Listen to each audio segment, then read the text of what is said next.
Hello and welcome to the Engineering Change podcast. I'm Brett, your host. Engineering Change is the intersection between engineering, politics, and leadership, brought to you with a side of Southern charm. But I couldn't do it all by myself. Here with me this week and most weeks, I can't say every week because he travels, is the Abbott to my Costello, Michael Sully Sullivan. Sully. Brett. Who's on first? Yeah, that's right. Who's on first? Okay. Yeah, I was because I always do the intro. Fair enough. Fair enough. How have you been? I've been good. Been traveling. Been lots of places. Yeah. Got some more travel to go this month. But man, you did a great job without me. Thank you. I actually think you are better without me. Well, some people say that. Yeah. But they could be wrong. Yeah. We had a couple of good guests on. And so if you haven't listened to those past episodes, go online and listen to them. They are great. And we got those, I would encourage everybody to listen to those episodes. Yeah. They really are great. Great content. They were lots of fun. Yeah. But we have a great guest this week. We do. Someone who we've been trying to get for a while, but he's a busy man. He's a very busy man. Very busy man. With an office just mere hundreds of yards away from our office. But yeah. Yeah. Well, do you want to give a quick intro to our guest this week? Sure.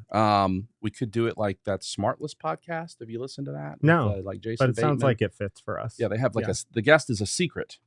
Oh. So one person has invited the guest that's a celebrity, and they go through and just name some facts about them. I like that. And the other hosts guess who the guest is. We're not going to do that. Oh, okay. Today's guest is Chris Clark, President and CEO of the Georgia Chamber of Commerce, the vanguard of Georgia's business community, fighting for a better business climate, a better Georgia. And they seem to be doing a good job because just recently we were named the best state for doing business in the whole country for the 11th year in a row. That is an unprecedented achievement, and in no small part due to the work of Chris and his team at the Georgia Chamber of Commerce. Chris, welcome, sir. Well, thank you. I really feel like you guys could do this without me. I'd just like to sit here and just listen to y'all for the next hour and just see where it goes. But thanks for having me. We've never tried that, but it's not a bad idea. No, it's not. I feel confident you guys could fill the space. I have no doubt. We probably could. We probably wouldn't have any listeners. It'd be like a tree falling in the forest and no one there to hear it. But we just need to record staff meeting one week, and that could fill it. That would be nobody needs to watch that. Nobody needs to watch that. So, Chris, president of the Georgia Chamber of Commerce. That sounds like an easy job. Sure. Yeah. Easy breezy. Yeah. Never any problems. Never any challenges. Never. No. So as let's just jump right in. As president of the Georgia Chamber of Commerce, what has been your overarching vision for the chamber? Like Sully mentioned, I mean, best state for business for 11 years in a row. How has that evolved during your tenure, and how has your vision evolved? Yeah, I appreciate. Again, thank you guys for having me in today. You know, when I took over this job, it was 14 years ago. Wow. So it's been here a long time now. And, you know, my goal at the time was really for the chamber to figure out the right values, the right principles, so that we became an organization that people, you know, not only needed to be a part of, but wanted to be a part of too. And I think we've achieved that. The fact that people come to us, they ask to engage, they ask to be a member. But when I think about from a leadership and a vision standpoint, you know, we have a couple of, I think, core principles that have evolved over time and maybe changed wording, but I think they're fundamental to what we call the Georgia way, which Sully knows very well. But at the end of the day, it's this idea of servant leadership, right? Every member that we have matters. Every single member, every event that we do, every detail, every communication, it matters. And to be a servant leader. To promote corporate citizenship, which is the culture of those Georgia companies that care about their communities, that care about their employees, that have the right cultures in order to grow. The third area is really community stewardship. How do we engage as a holistic business community, not just individually? And I think we see that over and over, the business community tackling hate crimes or tackling transportation or coming together to work on the big issues. And then finally, the fourth area is to be that fierce advocate for free enterprise. We live in a world where, 10 years ago, I think it was taken for granted that free enterprise mattered. It made a difference. There was value there. Mm-hmm. We don't live in that space anymore. And I think we have to defend free enterprise. We have to explain the benefit for it, show that it makes a difference in the world.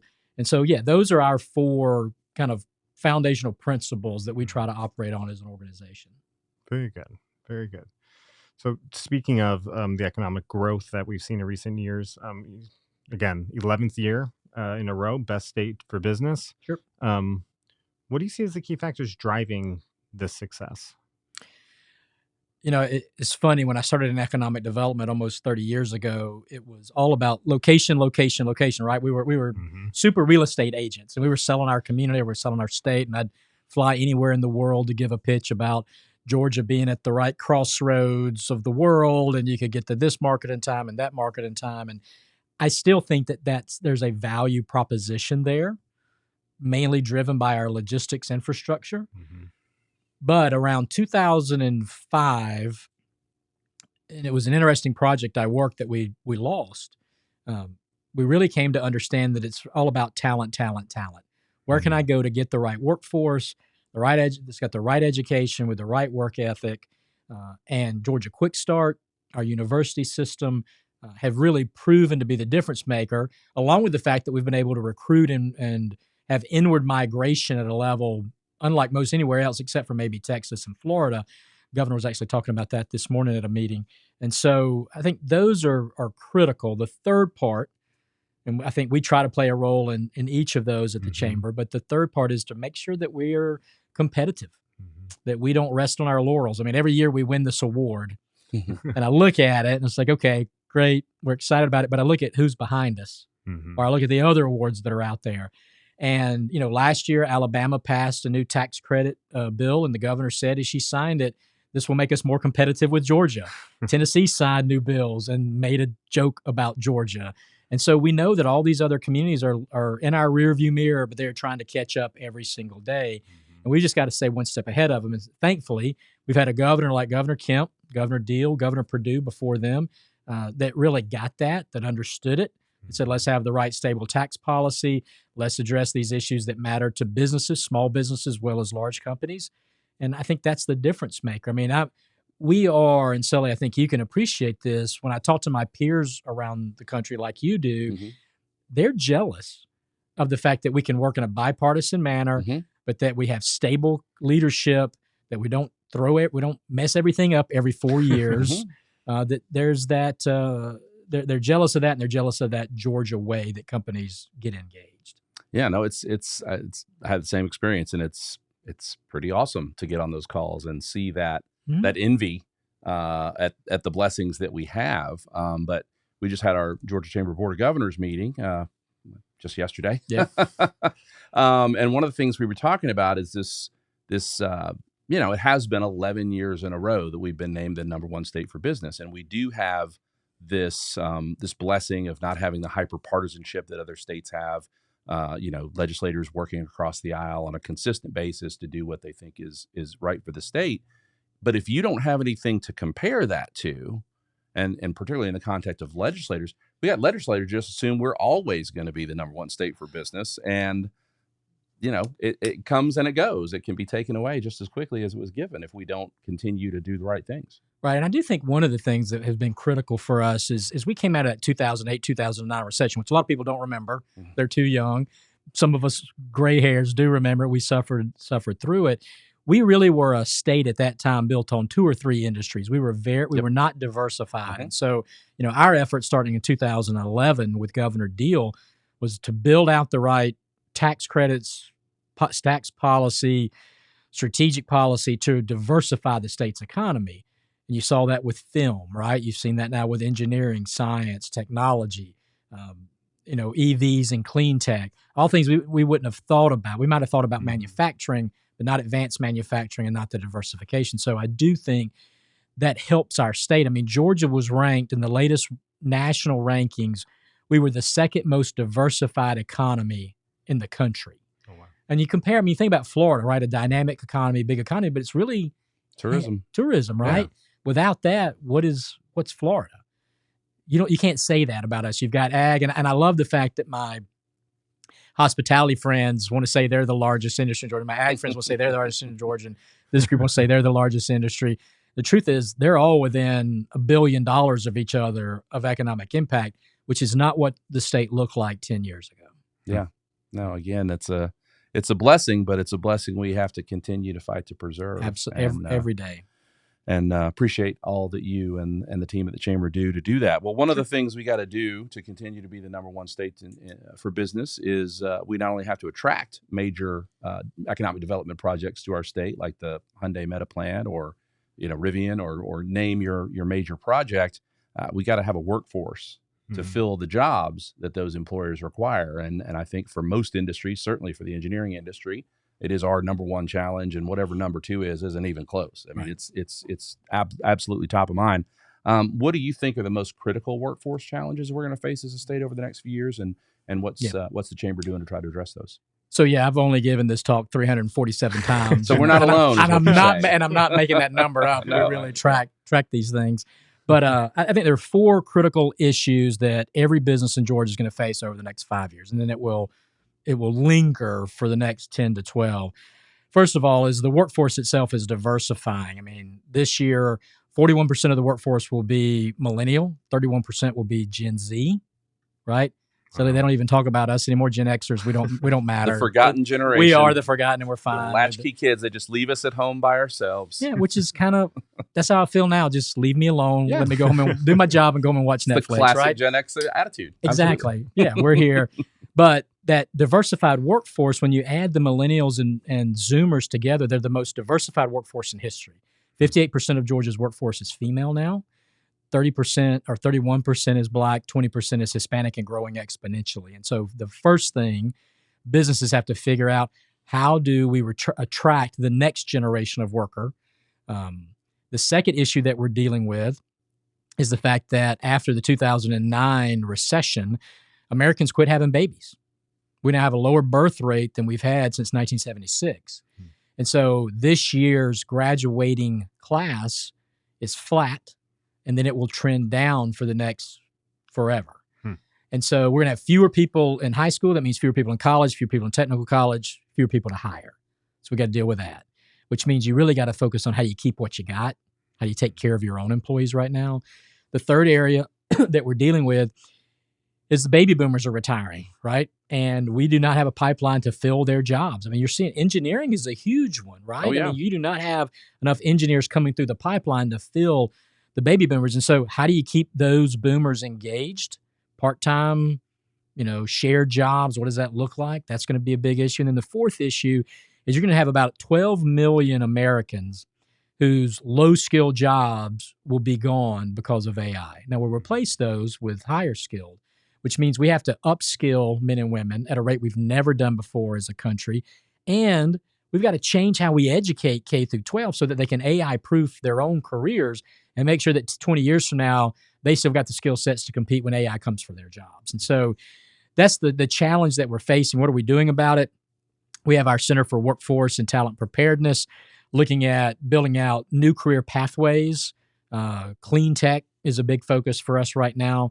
But then also, how do you get more real-world experience into high school students and middle school students so when they come out, they're better prepared for the world? And that's where you got to disconnect, right? Everybody in this room, when we were growing up, we worked summer jobs, part-time jobs. I had 3 part-time jobs my senior year in high school, I think.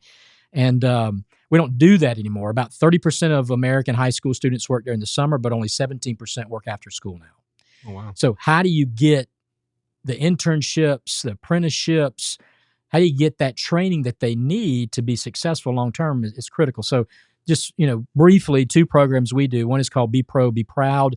This is a big semi-truck. The Cherokee County Development Authority developed this program. We actually roll it into middle schools, and they gamify the skilled trades. And then they track them, connect them to their technical colleges, and we're talking to them for 5 years, right? And then the other program is another affiliate called Flex, which was started by the Fitzgerald Chamber, which is a Shark Tank competition for high school students. They get mentored, they get competitions, they get storefronts, they get to sell their products. And if they win their local competition, they go to the state level. The state winner this year, I think, won $25,000 and a whole year of Georgia Grown mentorship and support for their products. Wow.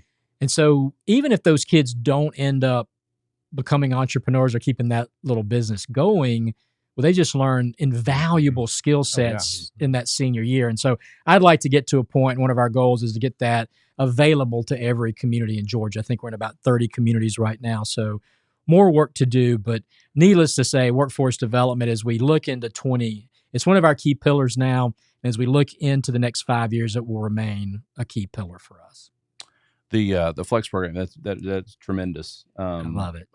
Because I do think, I'm not a demographer or anything, but it does feel like there isn't as much entrepreneurship or entrepreneurial spirit in some of the younger generations. And, one way to create a workforce is create more companies. Yeah. And so I think there's two things to think about from that perspective. First of all, the psychologists are telling us that because of COVID, Gen Z and perhaps Gen Alpha, it's a little too soon to say, are much more risk adverse than millennials or Gen Xers or baby boomers have been. And if you're risk adverse, you're definitely not going to go start your own business, right? And so I think that's a critical part. The other thing that I love about this program, unlike most high school programs, this is built for the average student.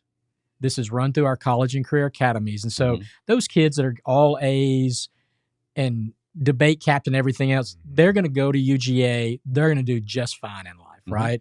We got to focus on those kids that are most likely to stay in your own hometown, go to technical college, maybe go to a local school, but they want to be there. And so I think this is another way you connect them with folks outside their family.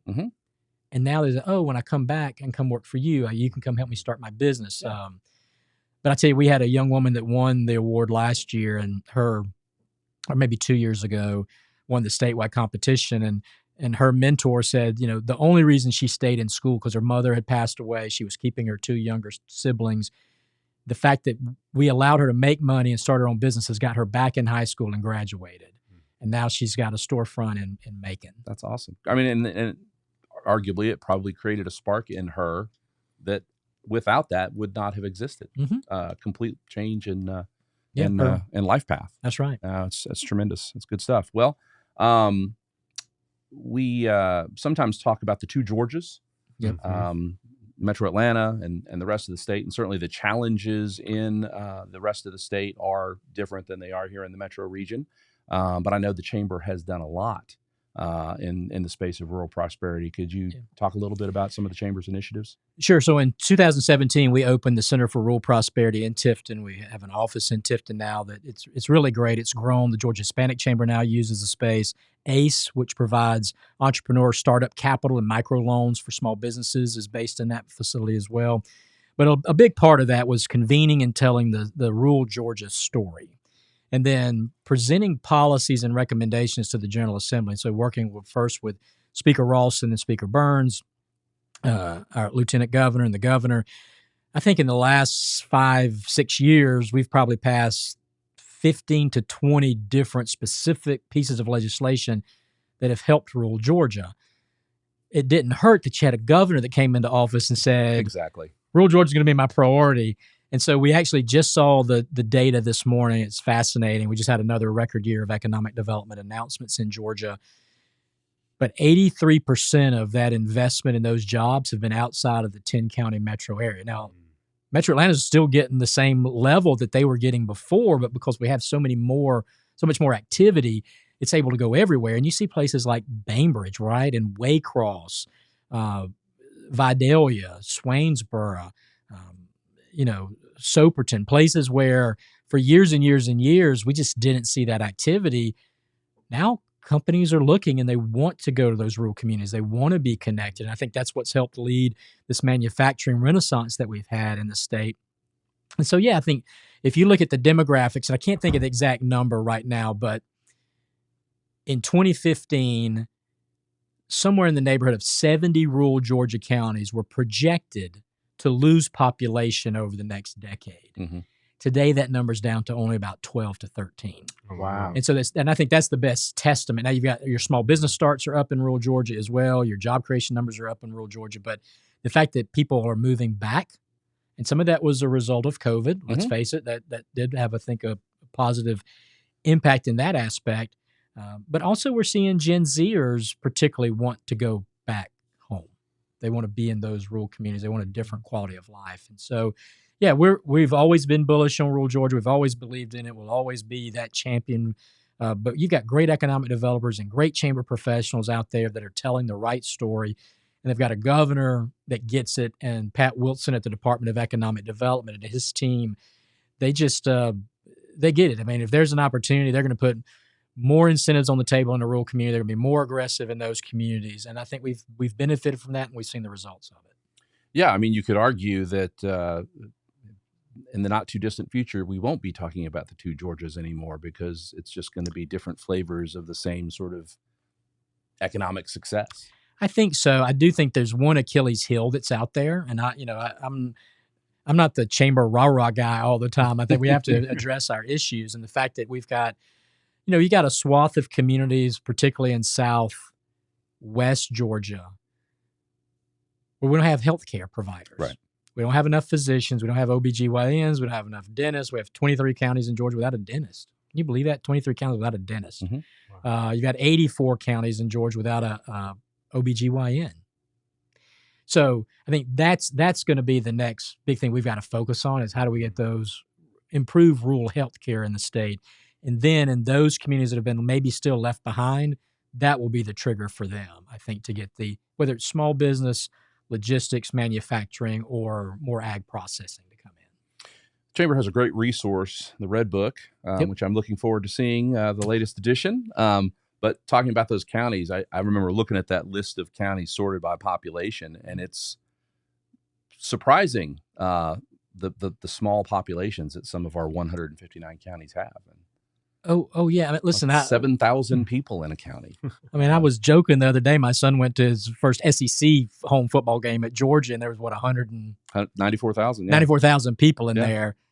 That's like 4 or 5 of my hometowns growing up, right? I mean, it's just hard for me to even imagine what that looks like. But we've got a lot of small towns. I think for many of them, the issue is, how do you bring in that investment and continue to grow the economy while keeping your quality of life? Mm-hmm. And I think a lot of communities, Bainbridge has figured out how to do that. Yep. Thomasville's figured out how to do that.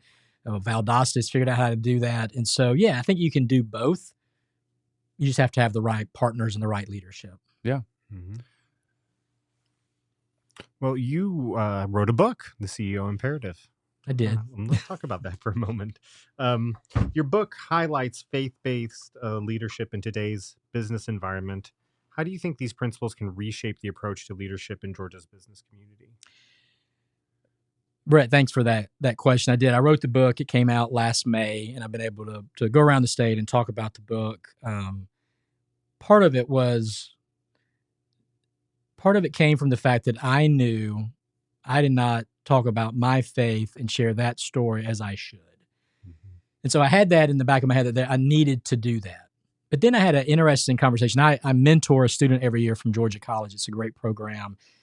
We pair them up with CEOs from all over the state. And I had this great kid, JR, was my mentee, and we were talking one night, and he goes, "Hey, you get to hang out with a lot of pretty important folks." I said, I do. He's like, "A lot of CEOs and governors and senators and politicians." I said, "I do." And he goes, "What values have you learned from them that you've adopted?"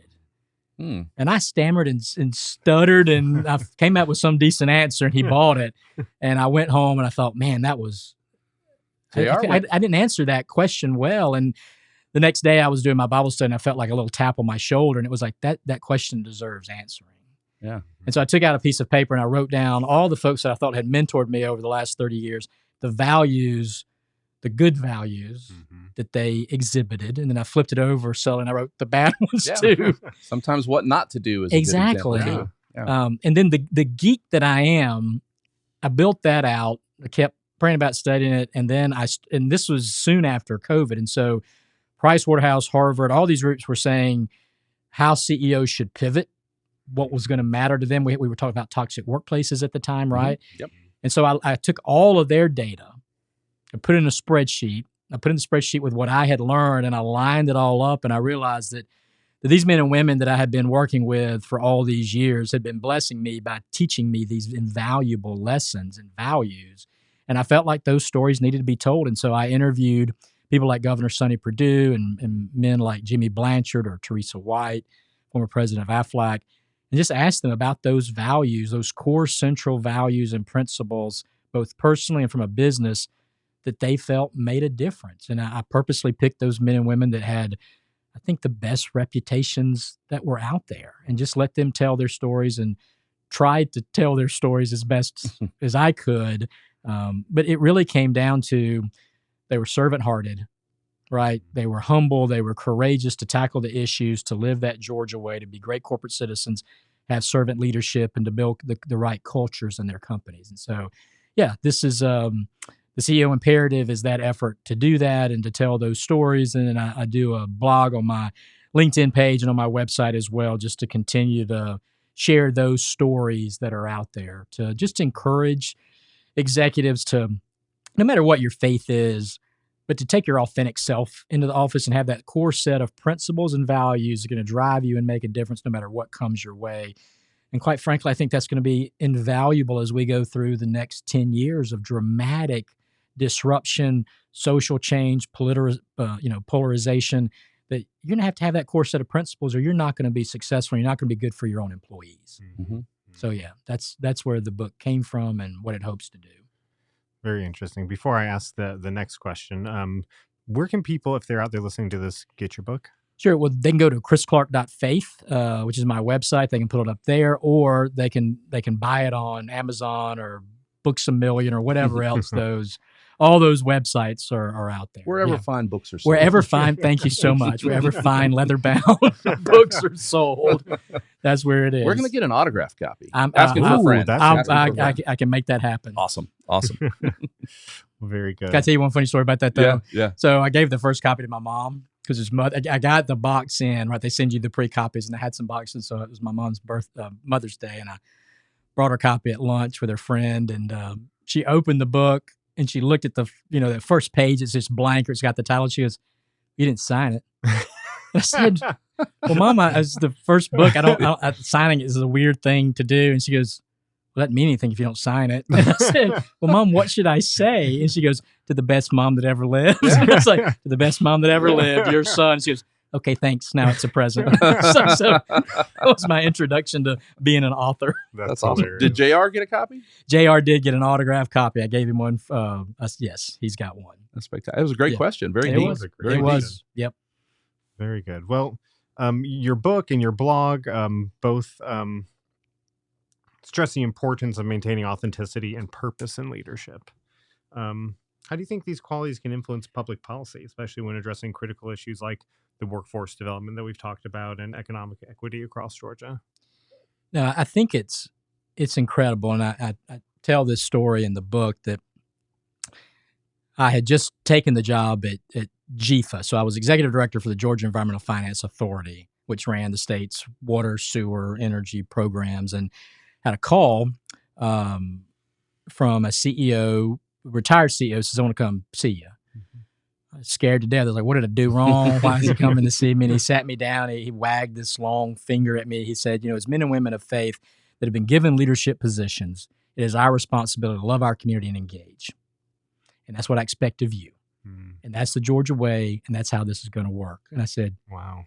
Yes, sir." Didn't know exactly what that meant, but soon thereafter, we were in the middle of a drought at that time, the great drought of 07, 08, 09. Mm-hmm. And that led then to us getting involved in the Water Conservation Act that became the biggest act. But that was led by businesses who cared enough to say, we'll invest more, we'll spend more to do right for the state. And it just taught me such a valuable lesson that whether or not we're dealing with workforce development, healthcare, transportation, which Sully and I deal with literally every single day, getting funding for transportation, you're not doing that out of a position of how does this benefit me? Right. You're doing it out of a position of how does this benefit our community, my employees, and quite frankly, more importantly, my kids, right? We had a generation of Georgia leaders that worked through the civil rights, that built Hartsfield, that deepened the port and built the port of Savannah that we all benefit from today. Well, are we doing the same for our children and our grandchildren? And when you think about it for a moment, when you think of a kid born today, they're not going to be out of college until 2045, right? they're not going to be at peak earning until 2060 or 2065. They won't retire until like 2080 or 2090, long after I'm gone.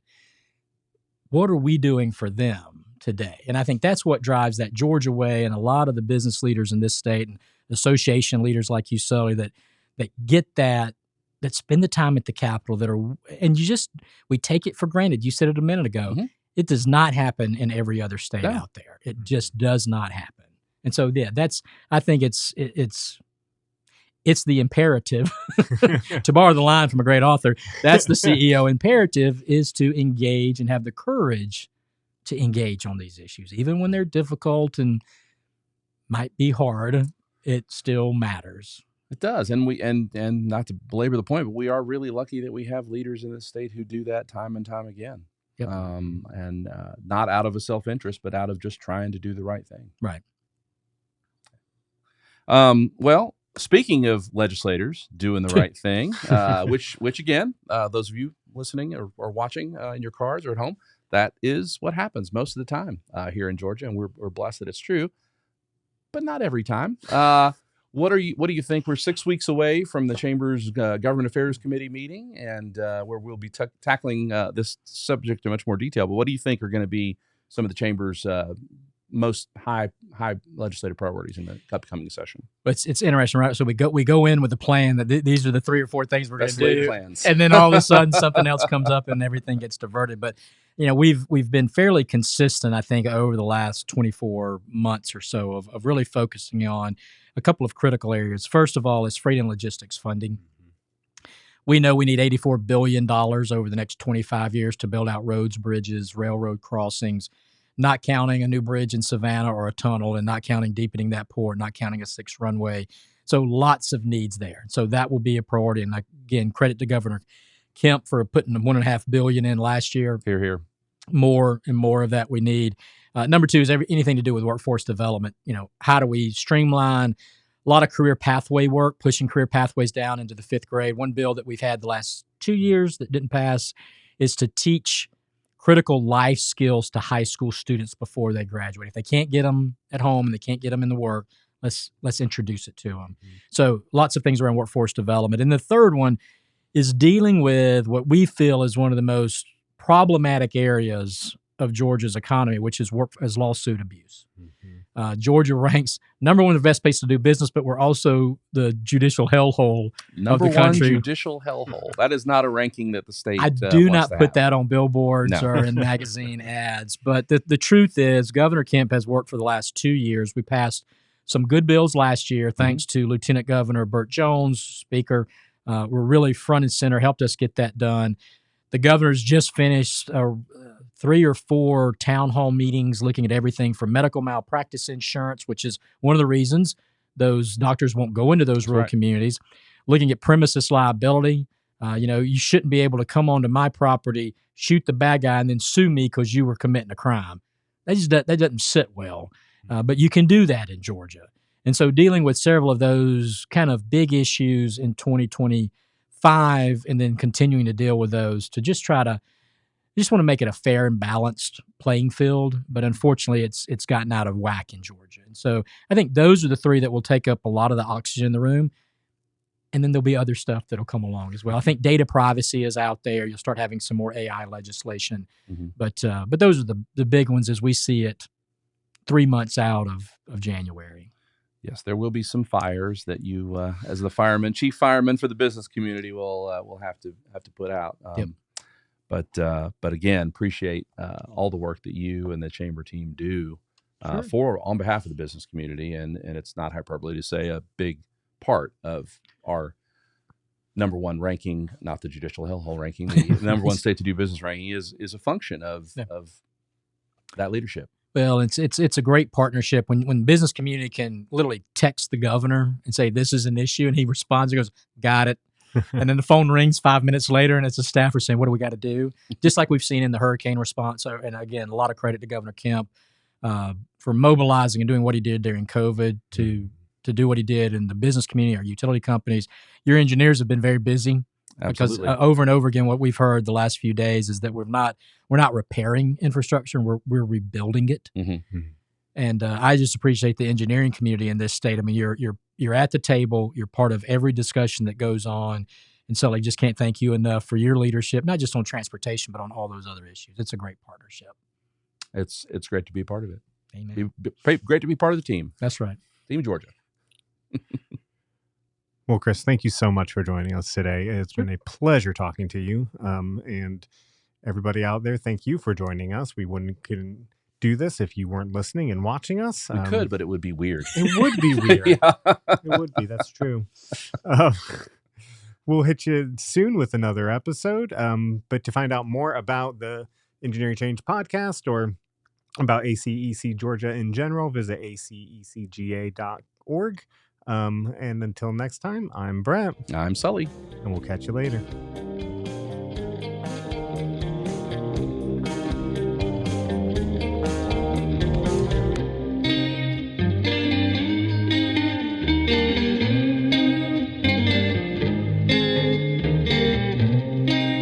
Intro and closing music. Intention by the Down and Outs. Music used with permission. Engineering Change is a production of ACEC Georgia. Copyright 2024, all rights reserved.